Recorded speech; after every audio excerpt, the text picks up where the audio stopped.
কালো থেকে ফর্সা হওয়ার কিছু ঘরোয়া উপায়।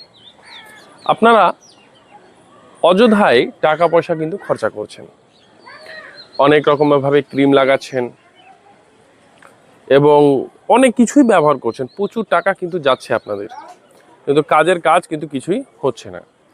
হ্যাঁ, আপনারা ভাবছেন মানে যে সময় আপনারা ক্রিম লাগাচ্ছেন সে সময়টা কিন্তু আপনার একটু গ্লো দিচ্ছে, কিছুক্ষণের পর সেই গ্লোটা কিন্তু নষ্ট হয়ে যাচ্ছে।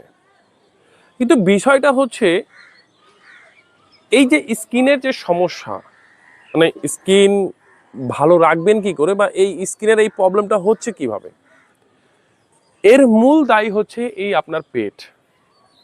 আপনার পেট হচ্ছে মূল দায়ী এই স্কিনের সমস্যার জন্য। সবচেয়ে বড় বিষয় যেটা হচ্ছে, যখন আপনার পেট অসুস্থ হবে, কন্টিনিউয়াসলি অসুস্থ থাকবে, আপনার স্কিনের 12টা বাজবে। কেন বলছি? যখন আপনার পেটের সমস্যা হবে তখন দেখবেন ব্রণ হবে, ফোড়া হবে, ইচিং হবে। এই যে সমস্যাগুলো, এটা কিন্তু ধীরে ধীরে বাড়তে থাকবে। আপনার ফট করে ব্রণ হয়েছে, ভালো করে বুঝবেন, এখানে ব্রণ হয়েছে, আপনি এখানে কি করেছেন? চিপে দিচ্ছেন, চিপে দিচ্ছেন, ওর মধ্যে যে পুঁজটা বেরিয়ে যাচ্ছে না, ব্যাকটেরিয়া, মানে চিপে দিচ্ছেন। তো ওটা দেখবেন কন্টিনিউয়াসলি যদি এভাবে যদি আপনার বেরাচ্ছে, আপনি বারবার করে চিপে দিতে লাগেন, ওকে বের করতে থাকেন, তাহলে কিন্তু একটা সময় পর আপনার এই স্কিনের মধ্যে, এই গালের মধ্যে কিন্তু এই যে গর্ত গর্ত কিন্তু হয়ে থেকে যাবে। এটা কিন্তু ভুলেও করবেন না। তো এটা যদি আপনার এই ব্রণ যদি না বেরায়, সেটার জন্য কি করতে হবে? এর জন্য যেটা করতে হবে, সেটা আপনাকে পেটকে ভালো রাখতে হবে। সবচেয়ে গুরুত্বপূর্ণ পয়েন্ট হচ্ছে আপনার পেটকে সুস্থ রাখতে হবে। এটা হচ্ছে প্রথমত। যে আমরা বুঝবো কি করে যে আমাদের শরীরের মধ্যে রক্ত দূষিত হচ্ছে? রক্ত যখনই দূষিত হবে তখনও কিন্তু এই সমস্যাগুলো কিন্তু বাড়বে। আর রক্ত যখনই দূষিত হবে, আপনার স্কিনের কিন্তু 12টা বাজবে। তো স্কিন যাতে সুস্থ থাকে এবং আর রক্ত যাতে দূষিত না হয়, সেটার জন্য কি করব? তো দেখুন, খাবার যখন, ভালো করে বুঝবেন, আপনি যে কোনো একটা খাবার খেয়েছেন, খাবার যদি হজম হয়ে যায় তাহলে রক্তে পরিণত হয়, আর খাবার যদি হজম না হয় তাহলে কিন্তু বিষে পরিণত হয়। খাবার যদি হজম হয় তো রক্ত তৈরি হবে, তো রক্তের মধ্যেই মিশবে। আর খাবার যদি হজম না হয়, তাহলে যদি বিষ হয়, বদহজম হয়, ওই বিষ কিন্তু রক্তের মধ্যে মিশবে সবাই রক্তের মধ্যেই কিন্তু।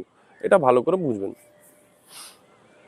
সেই জন্য রক্ত পরীক্ষা কিন্তু করতে বলে।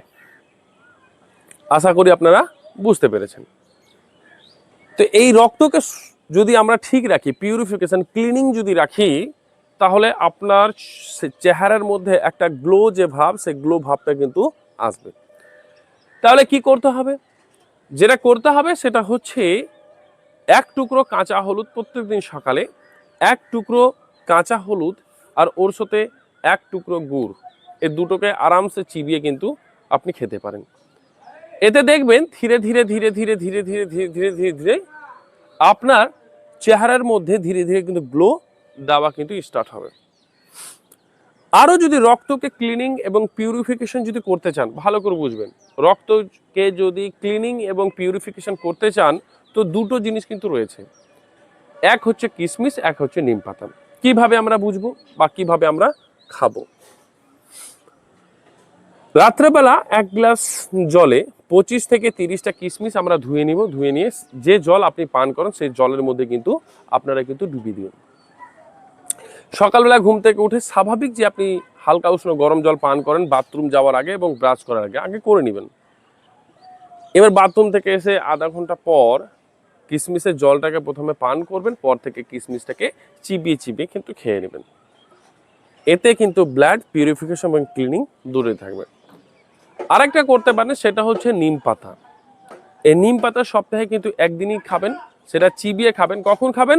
সকালে কিন্তু ব্রাশ করার আগে, মানে খালি পেটে তো অবশ্যই, ব্রাশ করার আগে 8টা-10টা নিম পাতা নিলেন, আরামসে মুখের মধ্যে 5 মিনিট পর্যন্ত আরামসে চিবোবেন। কারণ ওটা লালার সাথে যত মিক্স হবে ওর পাওয়ারটা আরো ধীরে ধীরে কিন্তু বাড়বে। তারপরে আপনি ভেতরের দিকে নিয়ে নেবেন। পর থেকে হালকা জল একটু 1 ঘুঁটের মতো নিয়ে নেবেন, সেটা ভেতরে চলে যাবে। এটা একটা দারুণ একটা চমৎকারই কিন্তু কাজ করবে ধীরে ধীরে। আপনি হয়তো প্রথমে সহজেভাবে এটাকে উপলব্ধি করতে পারবেন না, কিন্তু আপনার মানে শরীরের মধ্যে ধীরে ধীরে ধীরে ভালো একটা পরিবর্তন কিন্তু আসবে। স্কিনকে যদি আরো গ্লো করতে চান তাহলে টক দই, মধু, হলুদ আর অল্প 2-1 ফোঁটা আপনি কিন্তু লেবুর রস কিন্তু দিতে পারেন, আর না দিলেও কোনো বিষয় কিন্তু নেই। এটা আপনি কিন্তু অবশ্যই খেতে পারবেন, এটা ভালো একটা কাজ করবে। আবার সকালের দিকে নিতে পারেন, সেটা হচ্ছে অল্প করে মধু, 1 টুকরো গুড় আর 3-4টে গোলমরিচ। এটাকে ভালো করে বেটে নিয়ে আপনি কিন্তু এটা নিতে পারেন, এটা সুন্দর একটা কাজ করবে। এবং আরেকটা যেটা নিতে পারেন সেটা হচ্ছে স্কিন অ্যালার্জি বলুন বা আরও যে সমস্যাগুলো কিন্তু হয়ে দাঁড়ায়, সেটার জন্য কিন্তু 1 চামচ দারচিনি পাউডার, যারা 15 বছরের উপরে রয়েছে তাদের 1 চামচ দারচিনি পাউডার আর হচ্ছে 1 চামচ মধু আরামসে দুটোকে মিক্স করে একদম চকলেটের মতো করে চুষে নিয়ে তারপর হালকা উষ্ণ গরম জল 1 গ্লাস পান করতে হবে, একদম চায়ের মতো করে। আর যারা 15 বছরের নিচে রয়েছে, স্কিনের এই সমস্যাগুলো কিন্তু চুলকাচ্ছে বা এই যে সমস্যাগুলো রয়েছে, সেটার জন্য করতে পারেন সেটা হচ্ছে 1/2 চামচ। যারা 15 বছর নিচে তাদের হচ্ছে 1/2 চামচ, ভালো করে বোঝা যাচ্ছে, তাদের হচ্ছে 1/2 চামচ আর 1/2 চামচ মধু, দুটোকে মিক্স করে, বা মধুর বদলে আপনি গুঁড়ো নিতে পারেন, সেটা আপনার বিষয়। দেখবেন যদি মধু স্যুট না করে তো গুড় নেবেন। দুটো মিক্স করে চকলের মতো চুষে তারপরে 1/2 গ্লাস হালকা উষ্ণ গরম জল চায়ের মতো করে পান করবেন। তাহলে স্কিনে যে সমস্যা, স্কিনের যে গ্লো, সেটা কিন্তু বজায় থাকবে। এবার আরেকটা বিষয় হচ্ছে, যখন আপনার ব্রণ হচ্ছে তাহলে আপনি এটাকে খুঁটে ফেলে দিবেন না। আপনি কি করবেন, এই যে আমাদের বাসি মুখে যে লালাটা থাকে ব্রাশ করার আগে ঘুম থেকে উঠেই, এই লালাটা কিন্তু এখানে কিন্তু লাগাবেন। এই লাগানোর ফলে কিন্তু আপনার স্কিনের মধ্যে, এবং আপনি নিজে উপলব্ধি করতে পারবেন যে 1 দিন বা 2 দিনের মধ্যে এই যেখানে যেখানে আপনি লালাটা লাগাচ্ছেন সেখানে সেখানে কিন্তু একদম নির্মূল হয়ে যাচ্ছে। এবং লালা লাগানোর সাথে সাথে এই যে চোখের নিচের দাগগুলো রয়েছে, বা আপনি এর আগে ব্রণটাকে আপনি খুঁটেছিলেন, মানে যেখানে গর্ত হয়ে গেছে বা দাগ থেকে গেছে, সেখানে আপনি লালাগুলো লাগান, একদম পুরোপুরিভাবে কিন্তু নির্মূল, এবং দাগটাও চলে যাবে এবং চেহারা আপনার সুন্দরের মতো মানে সুন্দর দেখাবে। এটা হচ্ছে বিষয়।